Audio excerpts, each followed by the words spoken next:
Hi hello ನಮಸ್ಕಾರ ಸ್ನೇಹಿತರೆ.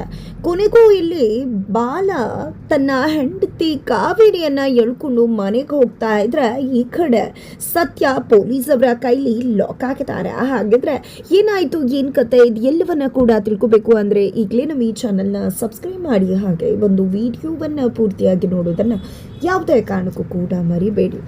ಇಲ್ಲಿ ಸತ್ಯ ತನ್ನ ತಂಗಿ ಮಗಳನ್ನ ಒಂದು ಮಾಡಬೇಕು ಅನ್ನೋ ಕಾರಣಕ್ಕೆ ಅವರ ಸಂಕಟವನ್ನ ನೋಡೋಕ್ಕಾಗದೆ ಜೈಲಿಗೆ ಹೋಗ್ಬೇಕಾಗಿರೋ ಕಾವೇರಿಯನ್ನ ಕತ್ತಲ ಕೋಣೆಯಲ್ಲಿ ಬಂದು ಕೂಡ ಹಾಕ್ತಾರ. ತಂಗಿ ಯಾವಾಗ ಊಟ ತಿಂಡಿ ಮಾಡೋದಿಲ್ವೋ ಆಗ ತನ್ನ ಮುಖವನ್ನ ರಿವೀಲ್ ಮಾಡ್ತಾರೆ. ಅಣ್ಣನ ಈ ನಡವಳಿಕೆಗೆ ನಿಜಕ್ಕೂ ಕೂಡ ತಂಗಿ ಬೇಸರವನ್ನ ವ್ಯಕ್ತಪಡಿಸ್ತಾರ. ಇದು ಮಾಡುವುದು ತಪ್ಪು ಅಂತ ಕೂಡ ಹೇಳ್ತಾರೆ. ಆದ್ರೆ 10 ವರ್ಷ ತಪ್ಪು ಮಾಡದೆ ಜೈಲಲ್ಲಿದ್ದೆ ಅಲ್ವಾ, ಅದಕ್ಕೆ ಯಾರು ನ್ಯಾಯ ಕೊಡ್ತಾರೆ ಅಂತ ಕೂಡ ಅಣ್ಣ ಹೇಳ್ತಾರ. ಜೊತೆಗೆ ನೀನು ನನ್ನ ಸೊಸೆ ಇಬ್ರು ಕೂಡ ದೂರ ಇರುವುದನ್ನ ನೋಡೋಕ್ಕಾಗೋದಿಲ್ಲ, ನೀವಿಬ್ರು ಚೆನ್ನಾಗಿರ್ಬೇಕು ಅಷ್ಟೇ ನನಗೆ ಅಂತ ಹೇಳಿದಾಗ ನಿನ್ನ ಕುಟುಂಬಕ್ಕೆ ತೊಂದರೆ ಆಗತ್ತೆ ಅಂತ ಕಾವೇರಿ ಹೇಳಿದಾಗ ಏನೂ ಆಗಲ್ಲ, ನನಗೂ ತೊಂದರೆ ಆಗಲ್ಲ, ನಿನಗೂ ತೊಂದರೆ ಆಗಲ್ಲ, ಆ ರೀತಿ ಒಂದು ಪ್ಲಾನ್ ಮಾಡಿದ್ದೀನಿ. ನಿನ್ನನ್ನ ಮತ್ತೆ ರಾಣಿಯನ್ನ ಈ ಒಂದು ದೇಶದಿಂದಾನೇ ಹೊರಗಡೆ ಕಳಿಸ್ಬಿಡ್ತೀನಿ, ಆ ನಂತರ ನೀನು ಮತ್ತೆ ರಾಣಿ ಇಬ್ರು ಕೂಡ ಆರಾಮಾಗಿ ಖುಷಿಯಿಂದ ಇರಿ ಅಂತ ಹೇಳಿ ಸತ್ಯ ಅವರು ತಿಳಿಸ್ತಾರ. ಇದರ ನಡುವೆ ತನ್ನ ಮಗಳು ರಾಣಿಯನ್ನ ನೋಡ್ಬೇಕು ಅಂತ ಹೇಳಿ ಕಾವೇರಿ ಹಂಬಲಿಸ್ತಾರ. ಅದೇ ಕಾರಣಕ್ಕೆ ಅಣ್ಣನ ಹತ್ರ ತನ್ನ ವಿಷಯನ ಹೇಳ್ಕೊಂಡಾಗ ಅಣ್ಣ ಸತ್ಯ ಕೂಡ ಕಾವೇರಿಯ ಆಸೆಯನ್ನ ಪೂರೈಸಲಿಕ್ಕೆ ಅಂತ ಹೇಳಿ ಕಾವೇರಿಯನ್ನ ತನ್ನ ಮನೆ ಕರ್ಕೊಂಡು ಬರ್ತಿದ್ದಾರೆ. ಅಲ್ಲಿ ಪೊಲೀಸ್ ಅವರಿಬ್ರು ಕೂಡ ನಿದ್ರೆ ಮಾಡುವ ಸಮಯದಲ್ಲಿ ಸತ್ಯ ಕಾವೇರಿಯನ್ನ ಕರೆ ತಂದು ಬೆಡ್ಶೀಟ್ ಅನ್ನ ಹೊದಿಸಿ ಮನೆ ಒಳಗಡೆ ಕಳಿಸ್ತಾರೆ. ಅಲ್ಲಿ ಇದ್ದಂತಹ ರಾಣಿಯನ್ನ ಎದ್ದಿಳಿಸಿ ಒಳಗಡೆ ಕಳಿಸ್ಬೇಕಾಗಿದೆ. ಅದೇ ಕಾರಣಕ್ಕೋಸ್ಕರ ಇಲ್ಲಿ ಸತ್ಯ ರಾಣಿಯನ್ನ ಎಬ್ಬಿಸ್ತಾರೆ. ಎಬ್ಬಿಸಿದ ತಕ್ಷಣ ಮಗು ಬೆಚ್ಚಿ ಬಿದ್ದು ಬಿಡುತ್ತೆ. ತಕ್ಷಣ ಜೋರಾಗಿ ಕಿರ್ಚ್ಕೊಂಡ್ಬಿಡುತ್ತೆ. ತಕ್ಷಣ ಇಲ್ಲಿ ಪೊಲೀಸ್ ಅವ್ರು ಬಂದಿದೆ, ಏನಮ್ಮ ಏನಾಯ್ತು ಅಂತಂದ್ರೆ ಆ ಮಗು ಹೆದರ್ಕೊಂಡ್ಬಿಟ್ಟಿದೆ ಸರ್ ಅಷ್ಟೇನೆ ಅಂದಾಗ, ನೀವೇನಿಲ್ಲಿ ಇಷ್ಟೊತ್ತಲ್ಲಿ ಯಾಕೆ ಎಲ್ಲ ಹೋಗಿದ್ರಿ ನೀವು ಅಂತ ಕೇಳ್ತಾರ. ಅದು ಸರ್ ನಾನು ಅಂಗಡಿಯಿಂದ ಇವಾಗ ತಾನೇ ಬರ್ತಾ ಇದ್ದೀನಿ, ಸ್ವಲ್ಪ ಅಂಗಡಿಗೆ ಹೋಗ್ಬೇಕಾಗಿತ್ತು ಅಂತ ಹೇಳ್ತಾರ. ಸರಿ ಆಯ್ತು ಬಾ ರಾಣಿ ಒಳಗಡೆ ಹೋಗೋಣ ಅಂತ ಹೇಳಿ ರಾಣಿಯನ್ನ ಸತ್ಯವರು ಒಳಗಡೆ ಕರ್ಕೊಂಡು ಹೋಗ್ತಾರೆ. ಪೊಲೀಸರು ಕೂಡ ಹೋಗಿ ಲಾಕ್ ಹಾಕೊಳ್ಳಿ ಅಂತ ಹೇಳಿ ಮತ್ತೆ ಬಂದು ನಿದ್ರೆಗೆ ಅಂತ ಹೇಳಿ ಕುಳಿತುಕೊಂಡ್ಬಿಡ್ತಾರ. ಇತ್ತ ಕಡೆ ಬಾಲ ಸತ್ಯನನ್ನ ನೋಡಿದೆ, ಏನಿದು ಸತ್ಯನ ಕೈಲಿ ಯಾಕೆ ಕ್ಯಾರಿಯರ್ ಇದೆ, ಎಲ್ಲಿಗೆ ಹೋಗಿದ್ದ ಇವನು ಅಂತ ಹೇಳಿ ಅನುಮಾನ ಪಡ್ತಿದ್ದಾರ. ಇದರ ನಡುವೆ ಆ ಕಡೆ ಪೊಲೀಸ್ ಅವರನ್ನ ಕೂಡ ಕರೀತಾರೆ. ಸರ್ ಸತ್ಯ ಎಲ್ಲಿ ಹೋಗಿದ್ದ, ಏನು ವಿಷಯ, ಯಾಕೆ ಇಷ್ಟೊತ್ತಲ್ಲಿ ಹೊರಗಡೆಯಿಂದ ಬಂದ ಅಂದಾಗ ಅವ್ರು ಏನೋ ಅಂಗಡಿಗೆ ಹೋಗಿದ್ರಂತೆ ಸರ್, ನೀವು ಸ್ವಲ್ಪ ದೂರನೇ ಇರಿ, ಆಮೇಲೆ ನಮಗೆ ತೊಂದರೆ ಆಗತ್ತೆ ಅಂದಾಗ ಸರಿ ಆಯಿತು ಅಂತ ಹೇಳ್ತಾರೆ. ಮತ್ತು ಮಗು ಯಾಕೆ ಇರ್ಚ್ಕೊಂತು ಅಂದಾಗ ಕನಸಲ್ಲಿ ಏನೋ ಕಂಡಿದೆ, ಬೆಚ್ಚ ಬಿದ್ದಿದೆ ಅಷ್ಟೇ ಅಂತ ಹೇಳಿ ಪೊಲೀಸ್ ಅವರು ಅಲ್ಲಿ ಕುಳಿತುಕೊಂಡು ನಿದ್ರೆಗೆ ಜಾರ್ತಾರೆ.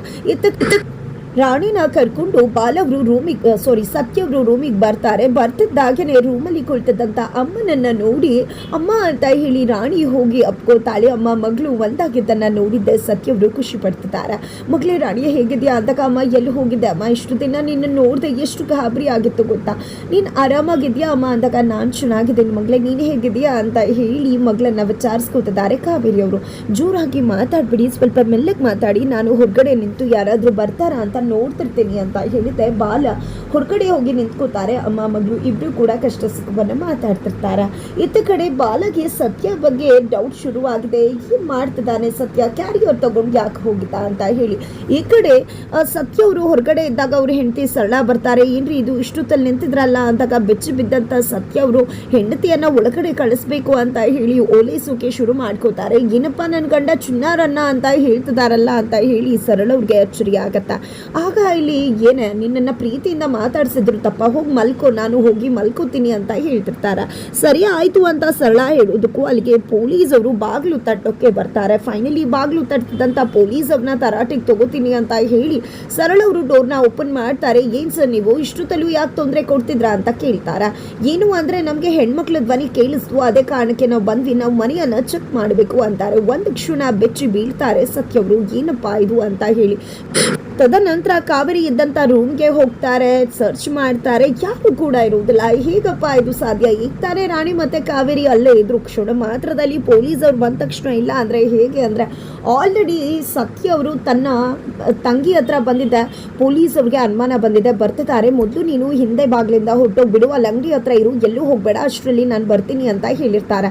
ಅಲ್ಲಿ ಕಾವೇರಿಯನ್ನ ಕಳಿಸ್ಕೊಟ್ಟಿದ್ದೆ. ಈ ಕಡೆ ರಾಣಿ ಬಂದು ಅಮ್ಮ ಎಲ್ಲಿ ಅಂತದ್ದಾಗಿ, ಎಲ್ಲಮ್ಮ ನಿಮ್ಮಮ್ಮ ಏನೂ ಇಲ್ಲ, ಸುಮ್ಮನೆ ಕುತ್ಕೋ, ಸೈಲೆಂಟ್ ಆಗಿ ಪೊಲೀಸರು ಬರ್ತಿದ್ದಾರೆ, ಏನೋ ಹೇಳ್ಬೇಡ ಅಂತ ಹೇಳ್ತಾರೆ. ಫೈನಲಿ ಪೊಲೀಸರು ಬಂದು ಚೆಕ್ ಮಾಡಿದಾಗ ಅಲ್ಲಿ ಕೂರ್ತಿರೋದು ರಾಣಿ ಮಾತ್ರ. ಕಣ್ಣೀರು ಹಾಕ್ತಾ ಕೂತಿರ್ಬೇಕಿದ್ರೆ ಪೊಲೀಸರು ಯಾಕಮ್ಮ ಅಳ್ತಿದ್ಯಾ ಅಂತ ಕೇಳ್ತಾರೆ. ಅದು ಅಮ್ಮ ಅಂತಿದ್ದಾಗೆ ಅಮ್ಮನ ನೋಡಿ ನಿದ್ರೆಯಲ್ಲೂ ಎದ್ದು ಕೂತಿದ್ದಾಳೆ ಅಂತ ಹೇಳಿ ಸತ್ಯವರು ಹೇಳಿದಾಗ, ಸರಿ ಆಯ್ತಮ್ಮ ಮಲ್ಕು, ನಾವು ನಿನಗೆ ತೊಂದರೆ ಕೊಡೋದಿಲ್ಲ ಅಂತ ಹೇಳಿ ಪೊಲೀಸರು ಅಲ್ಲಿಂದ ಹೊರಟು ಬಿಡ್ತಾರೆ.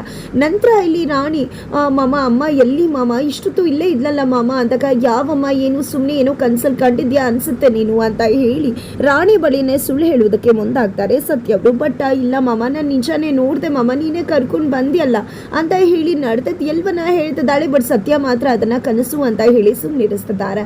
ತದನಂತರ ಆಯ್ತ ಕಡೆ ಕಾವೇರಿ ಹೋಗ್ಬೇಕಾದ್ರೆ ಅಲ್ಲೇ ಬಾಲ ಇರ್ತಾರೆ. ಯಾರದು ಅಂತ ಹೇಳಿದ ತಕ್ಷಣ ಅಲ್ಲೇ ಬಚ್ಚಿಟ್ಕೋತಾರೆ. ಯಾರಿರ್ಬೋದು ಅಂತ ಹತ್ರಕ್ಕೆ ಬರ್ತಾರೆ. ಅಷ್ಟರಲ್ಲಿ ಸತ್ಯ ಪೊಲೀಸ್ ಅವ್ರ ಜೊತೆ ಅಲ್ಲಿಗೆ ಬಂದು, ನೀನು ಯಾಕೆ ಇಲ್ಲಿದ್ಯಾ, ಹೋಗು ಮನೆಗೆ ಅಂತ ಹೇಳಿ ಬೈದು ಅಲ್ಲಿಂದ ಬಾಲನನ್ನ ಹೊರಗಡೆ ಕಳಿಸೋದಕ್ಕೆ ಮುಂದಾಗ್ತಾರೆ. ಪೊಲೀಸ್ ಅವ್ರು ಕೂಡ ಹೋಗ್ಬಿಡ್ರಿ, ನೀವು ಇಲ್ಲಿ ಇರಬೇಡಿ ಅಂತ ಹೇಳ್ತಾರೆ.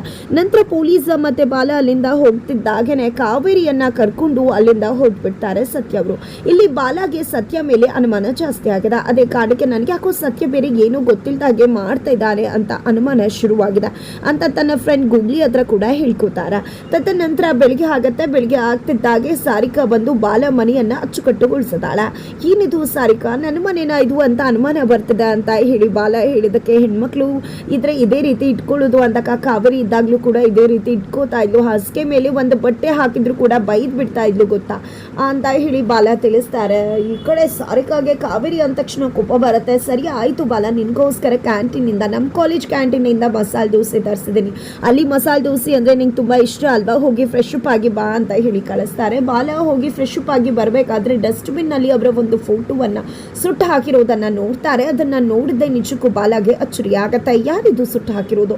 ಖಂಡಿತ ಸಾರಿಕಾ ಬಿಟ್ಟು ಯಾರು ಈ ಮನೆಗೆ ಬರುವುದಿಲ್ಲ. ಅವಳೇ ಬಂದಿದ್ದಾಳೆ ಅಂದರೆ ಅವಳೇ ಸುಟ್ಟು ಹಾಕಿದಾಳೆ ಅಂತ ಅರ್ಥ ಅಂತ ಅನ್ಕೊಂಡಿದ್ದೆ. ಸಾರಿಕಾ ಬುದ್ಧಿ ಏನು ಅಂತ ಗೊತ್ತಾಗುತ್ತೆ. ಹಾಗಾಗಿ ತಿಂಡಿ ತಿನ್ನು ಬಾಲ ಅಂತ ಹೇಳ್ತಿದ್ರು ಕೂಡ, ಇಲ್ಲ ಸಾರಿಕಾ ನಂಗೆ ಕೆಲಸ ಇದೆ, ನಾನು ಕಾವೇರಿಯನ್ನ ಹುಡುಕ್ಬೇಕು, ಅವಳು ಸಿಗೋ ತನಕ ನನಗೆ ಒಂದು ತೊಟ್ಟು ನೀರು ಕೂಡ ಸೇರುವುದಿಲ್ಲ ಅಂತ ಹೇಳಿ ಬಾಲ ಅಲ್ಲಿಂದ ಹೊರಟ್ಬಿಡ್ತಾಳೆ. ಇದರಿಂದ ಸಾರಿಕಾಗೆ ತುಂಬ ಸಿಟ್ಟು ಬರುತ್ತೆ. ತನ್ನ ಕಡೆಯವ್ರಿಗೆ ಹೇಳಿ ಕಾವೇರಿಯನ್ನ ಹುಡುಕಿಸಿ ಕಥೆಯನ್ನು ಮುಗಿಸೋದಕ್ಕೆ ಸಾರಿಕಾ ಮುಂದಾಗ್ತಿದ್ದಾರೆ. ಅತ್ತ ಕಡೆ ಸತ್ಯ ಅವರು ಮತ್ತೆ ಸೀನಾ ಇಬ್ರು ಕೂಡ ಸೇರ್ಕೊಂಡು ಕಾವೇರಿಯನ್ನ ಅಲ್ಲಿಂದ ಕಳಿಸೋದಕ್ಕೆ ಎಲ್ಲ ರೀತಿ ಪ್ಲಾನ್ ಅನ್ನ ಮಾಡಿಕೊಂಡು ಸಿದ್ಧ ಮಾಡ್ಕೊತಿದ್ದಾರೆ.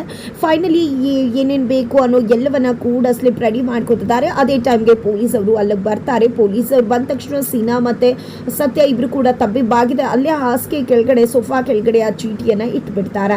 ನಂತರ ಪೊಲೀಸ್ ಅವರು ಅಬ್ಸರ್ವ್ ಮಾಡ್ತಾರೆ. ಏನ್ ಸರ್, ನನ್ನ ತಂಗಿಯನ್ನ ಯಾರು ಎತ್ಕೊಂಡು ಹೋಗಿದ್ದು ಅಂತ ಗೊತ್ತಾಯ್ತಾ ಅಂತ ಸತ್ಯ ಹೇಳಿದಾಗ, ಇನ್ನೂ ಸಿಕ್ಕಿಲ್ಲ, ಬಟ್ ನಿಮ್ಮ ನಡವಳಿಕೆ ನೋಡ್ತಾ ಇದ್ರೆ ನಿಮ್ಮ ಮೇಲೆ ಅನುಮಾನ ಶುರುವಾಗಿದೆ. ನಾನು ಬಂದ ತಕ್ಷಣ ಏನೋ ಬಚ್ಚಿಟ್ರಲ್ವ, ಏನದು ಕೊಡಿ ಅಂತ ಕೇಳ್ತಾರೆ. ಫೈನಲಿ ಕೊಡ್ತಾರೆ ಕೂಡ. ಅದರಲ್ಲಿ 2 ಬಟ್ಟೆ, ಬ್ಯಾಗು, ಟಿಕೆಟು, ಟ್ರೈನು, ಟೈಮಿಂಗ್ಸು ಎಲ್ಲವನ್ನ ಕೂಡ ಬರೆದಿರ್ತಾರೆ. ಅದನ್ನು ನೋಡಿದಂತಹ ಪೊಲೀಸ್ ಅವರು, ಏನ್ರಿ ಇದು, ನೀವು ಬಟ್ಟೆ ಅಂಗಡಿ ನಡೆಸ್ತೀರಾ, ನೋಡಿದ್ರೆ 2 ಬಟ್ಟೆ, ಬ್ಯಾಗು, ಅದು ಇದು, ಟ್ರೈನ್ ಟಿಕೆಟ್ ಎಲ್ಲವನ್ನ ಕೂಡ ಬರ್ತಿದ್ರಲ್ಲ, ಏನಾದ್ರು 2 ದಿನ ಟ್ರಿಪ್ ಹೋಗ್ತಾ ಇದ್ದೀರಾ ಅಂತ ಹೇಳಿ ಕೇಳ್ತಿದ್ದಾರೆ. ಫೈನಲಿ ಸತ್ಯಾಗ ಏನು ಹೇಳಬೇಕು ಗೊತ್ತಾಗ್ತಿಲ್ಲ. ಫೈನಲಿ ಸತ್ಯ ಲಾಕ್ ಆಗ್ತಿದ್ದಾರೆ. ಹಾಗಿದ್ರೆ ಮುಂದೇನಾಗುತ್ತೆ ಮುಂದಿನ ವಿಡಿಯೋ ನೋಡಿ.